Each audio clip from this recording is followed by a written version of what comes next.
So, a few different times over the last number of weeks, when I've been talking about books, I've used two phrases. Either that the book asks a lot of the reader, or that a book rewards the reader, or does some combination of the two of those things. Those two phrases have been a big part of my reading vocabulary lately, but also they're really vague and not always super helpful. So today I'm going to talk about that. Hey beautiful people of the internet, my name is Ryan, and this video is just going to be me mostly talking about A Little Life and or updating you guys on my reading progress this summer. Just for some personal reasons, this is not going to be a full review of A Little Life. Hopefully you can get your fix on me talking about this book during this video. Okay, so A Little Life by Hanya Yanagihara. So this book was published in 2015 and is a book that has been talked about in all corners of the reading community, but specifically here on BookTube. I feel like everyone has a video on this book. And for that reason, I was kind of hesitant to read it, because there are a lot of opinions already, and the opinions seemed really polarized one way or the other. I now understand exactly why the opinions are polarized on this book. So A Little Life is the story of four friends in New York. They are all in different professions. I would argue that they are all artists. To put it way too simply, this book is the 800-page story of those four friends from beginning to end. To get a little bit more complex about it, I would argue that the main character, or the central character, is this guy named Jude. And that really this is the story of three friends who orbit around the central figure of Jude. That's all I'm gonna go into in terms of summary, because I really don't think a summary of this book is all that helpful. What is helpful is talking about how it affects you. And to do that, I want to start with the cover. Before I had read the book, I thought that this cover was over-dramatic, a little over the top, and really just a way to stick out on a bookshelf, like Face and Pain. About 200 pages into the book, however, I realized that this cover, this picture, has some like very direct relationships with what is happening just like on the physical plot level in the story. And then around 600 pages in, I realized that whoever's job it was to take and or find this picture for the cover of this book had done an absolutely perfect job. Like there's nothing that I can think of that would more perfectly describe what is emotionally going on in this novel. The problem, of course, is that I can't say anything more than that, because you would have to read the book to find out what I mean. Okay, now that I've covered some of the basics, let's get back to those two phrases that I said at the beginning of this video. There are books that ask a lot of the reader. What I mean by that is that they ask you to emotionally invest yourself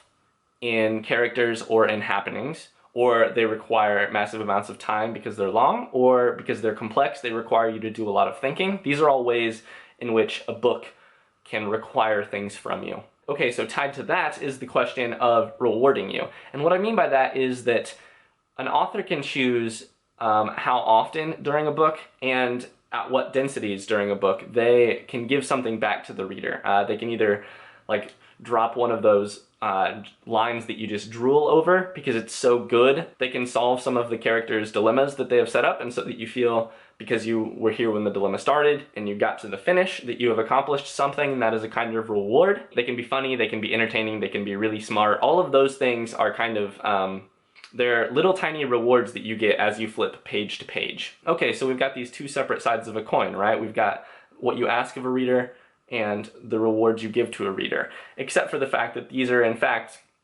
you know, melded onto one coin. A Little Life by Hanya Yanagihara is the most painful book that I have ever read. And it's related to this question of rewarding the reader versus asking something of the reader. Here's what I mean by that. I don't think this is a bad book or even a mediocre book. I think this is a really well-written book.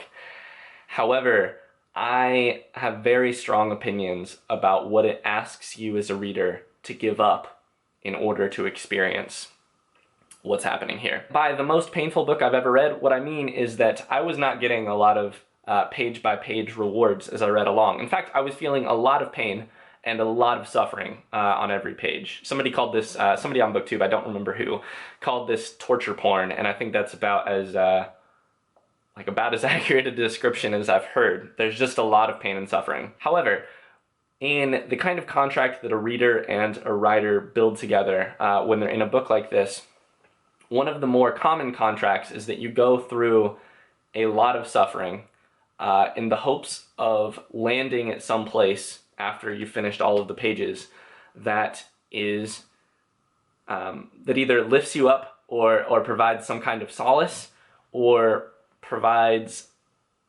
like a reason for it to be okay for you to have gone through all of that pain. This is as non-spoilery as I can get here, but I don't think this book does that. I think this book, in a very admirable way, but in a way that I resent just a tiny, tiny bit, puts you through hell and then does not offer a solace at the end that makes that hell seem like it's been worth it. Now that's a whole nother question and honestly a really interesting one to me. Like, does a book have to pay back what it asks of you, or is it just like, is it enough for a book to just make you feel? Because this book made me feel very strongly. When I finished this book, it was 2 a.m. My bed is right over there. It was around 2 a.m. and I was laying on my bed, not crying, but sobbing, like in the way that you are like painfully like chest constricted sobbing. And I like sobbed myself to sleep that night. And I'm not saying this to, you know, just be like, I feel so many emotions. I'm such an emotional reader. You know, I'm not into just being tortured for being tortured's sake and just feeling the pain for pain's sake. Like I was trying very, very hard to find some solace from this book.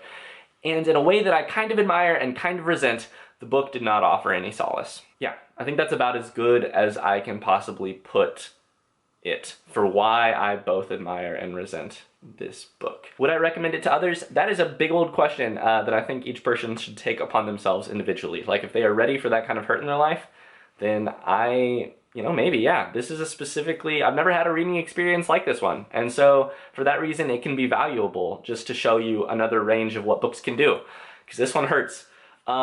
But I also think that like there are times when this would not be a book that I would want to be reading. And for that reason, I probably won't reread it. I am glad that you guys suggested it and that I got through it, because it was a hell of a trip. Okay, I've done enough rambling about A Little Life. On to some updates about my reading schedule in general. Today is Monday, and I am still working through Gravity's Rainbow. I was supposed to finish it today, but I'm hoping by the end of today to actually be around 180 pages from the finish. As it turns out, this is a little bit of a special video because this is the most painful book I've ever read. I'm going to talk about this in the review, but this is the hardest book I have ever read. Like, I've read some doozies. I've read Ulysses while reading another book alongside it so that I could understand Ulysses. I've read Moby Dick. I've read Infinite Jest.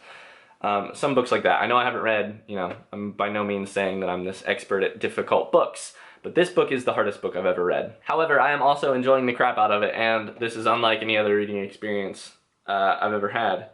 So in that way, this summer has been a good one, because I'm just getting all kinds of new experiences. I am going to struggle so hard to find a way to talk about it in a review eventually, but I did want to let you guys know that I'm about 500 pages in. I am sure that we will be talking about this book for many months to come, so I'm not going to say much about it right now. But in other news about updates, as soon as I finish this, I'm going to be going on to 100 Years of Solitude.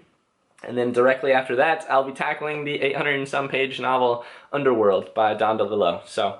So much reading these days, but I'm really enjoying it. Okay, that is enough of an update on my reading life. Thanks for sticking through this video. I know it was a little bit disoriented, but I'm not going to apologize for that because it just kind of had to happen for some personal reasons. So, speaking of personal reasons, I will not be doing a Reddit hangout this Wednesday because I'll be out of town. So we didn't hang out this last Wednesday. Not gonna hang out this Wednesday. Wednesday after that, we will hang out. So I think that is about everything. I am currently working on a really special video, and it's gonna be a little bit emotional too, that is gonna go out either on next Monday or before then, possibly beforehand. So you should keep your eyes peeled for that. Yeah, I'm not gonna say anything more than that. So thanks for checking out this week's video, and I will see you guys soon. Hope you guys are doing well. Best wishes! The only bad thing about bringing your phone on a run to film is that it makes it really difficult to also play Pokemon Go at the same time while running. Not that I've been doing that every morning for the last week. Not that I'm going to continue to do that every morning for as long as I can play Pokemon Go.